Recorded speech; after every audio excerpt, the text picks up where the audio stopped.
11th mathematics प्यारे बच्चों,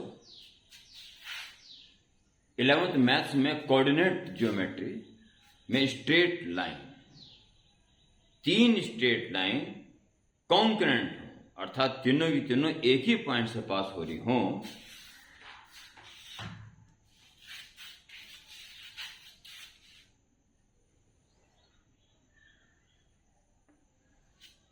और तीसरी भी इसी पॉइंट से पास हो रही हो, लाइन 1, लाइन 2, लाइन 3, ये तीनों एक ही पॉइंट से पास हो रही हो, इसके लिए ये कंडीशन होनी चाहिए, इसका प्रूफ, ताकि ये आप ध्यानपूर्वक ध्यान रख सकें और कैसे आया इसका भी आपको पता चले, तो ये जरूरी होता है काफी। और डेरिवेशन और भी कई प्रकार से कहीं भी काम आ सकता है। तो तीन लाइंस कॉन्करेंट हो, इसके लिए यह शर्त होनी चाहिए, जिसका प्रूफ इस वीडियो में आपको बताया जा रहा है। देखो प्यारे बच्चों, ये तो आप जानते हैं कि तीन लाइन अगर कॉन्करेंट हैं तो किन्हीं भी दो का सॉल्यूशन, किन्हीं भी दो का जो पॉइंट ऑफ इंटरसेक्शन है वो थर्ड लाइन को भी सेटिस्फाई करेगा, ये मतलब वो कॉन्करेंट होने का। ठीक है, तो मैं क्या करूंगा, 1 और 2 को सॉल्व करके पॉइंट निकालूंगा, और चूंकि थर्ड लाइन भी उसी पॉइंट से होके जा रही है तो वो उसको सेटिस्फाई करेंगे। बस इतना ही करूंगा, ये आराम से प्रूफ हो जाएगा, कोई इतनी बड़ी बात नहीं है। सॉल्विंग 1 एंड 2, तो क्रॉस मल्टीप्लिकेशन रूल से इसको सॉल्व करना उचित रहेगा। तो x upon y upon and 1, cross multiplication rule आपको आना चाहिए। अगर आप x थर्ड को तो देखना भी नहीं जब तक 1 और 2 से पूरा सॉल्यूशन ना हो जाए। x लिया तो b1c2 माइनस b2c1,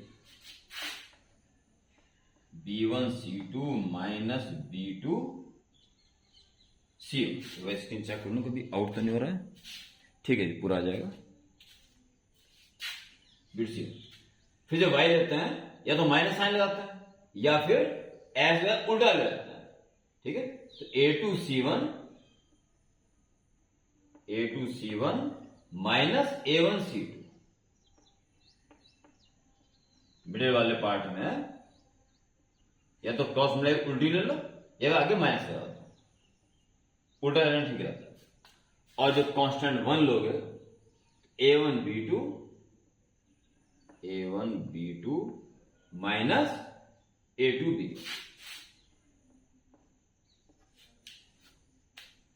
इस तरह से x की वैल्यू आ जाएगी, ये बोलो तो b1c2 minus b2c1 upon a1b2 minus a2b1, y is equal to a2c1 minus a1c2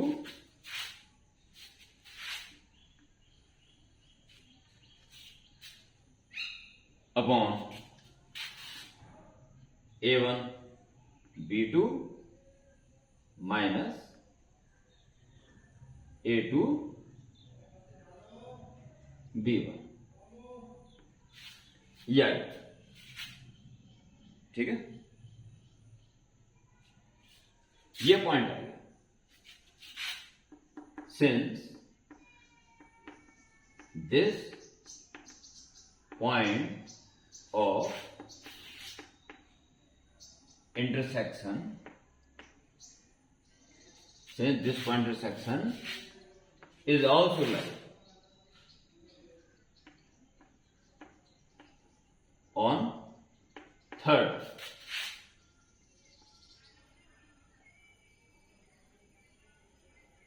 concurrent है, इसलिए वो इंटरसेक्शन में थर्ड पर भी होना चाहिए। देयरफॉर, तो ये पॉइंट थर्ड को भी सेटिस्फाई करना चाहिए। तो A3 इंटू एक्स की value B1C2 minus B2C1 upon A1B2 minus A2B1 plus B3 into y की value A2C1 minus A1C2 upon A1B2 minus A2B plus C3 is equal to 0। दिखाई दे रहा बोर्ड में? थोड़ा इधर कर लो।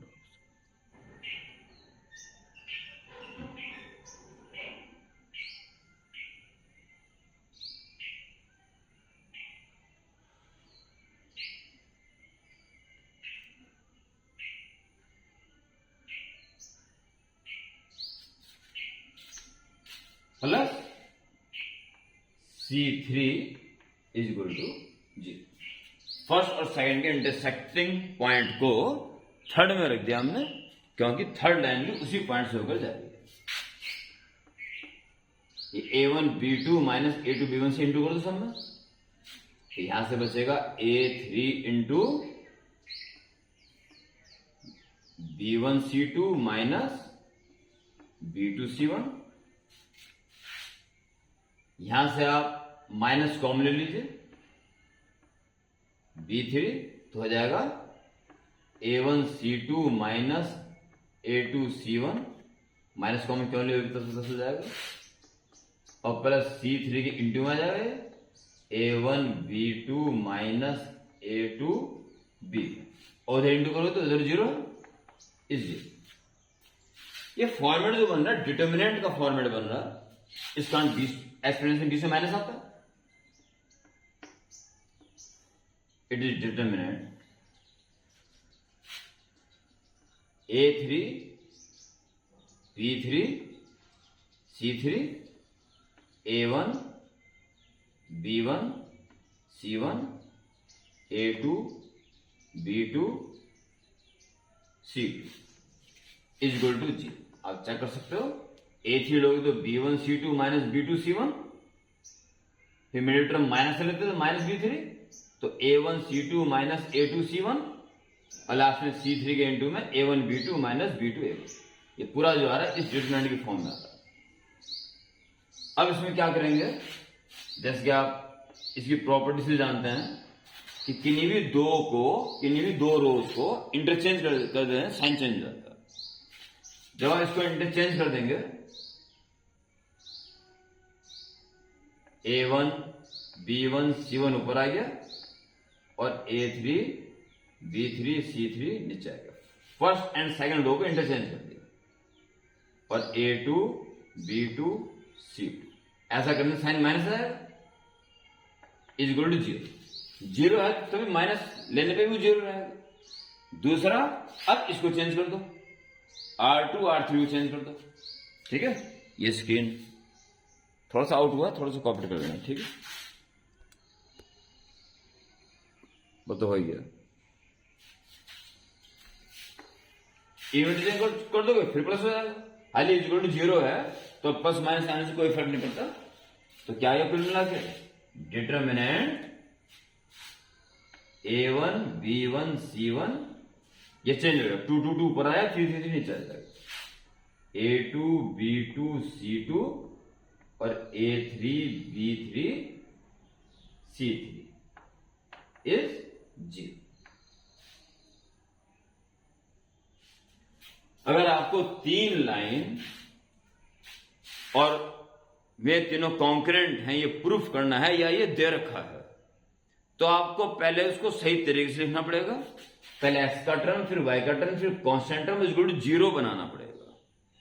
और उसके बाद बिल्कुल इसी सीक्वेंस में ये A1 B1 C1 first row में, फिर A2 B2 C2 सेकंड में, और थर्ड का A3 B3 C3 थर्ड में। अगर आपको प्रूफ करना है कॉन्करेंट है तो इसकी वैल्यू निकालनी शुरू कर दो, लास्ट में 0 आ गई, यस दे आर कॉन्करेंट। और वो कह रहा है these three lines are concurrent, then find the value of k lambda, कुछ भी पूछ सकता है। तब since given three lines are concurrent therefore, तब दिस को इक्वल टू 0 लेके चलें एक साथ। फिर वो कह रहा है कॉन्करेंट है, तब किसी अननोन की वैल्यू निकल जाएगी। ठीक है, तो ये कॉन्सेप्ट स्टेट लाइन में कॉन्करेंसी में जबरदस्त काम आने वाला है, वक्त बहुत ज्यादा बचेगा।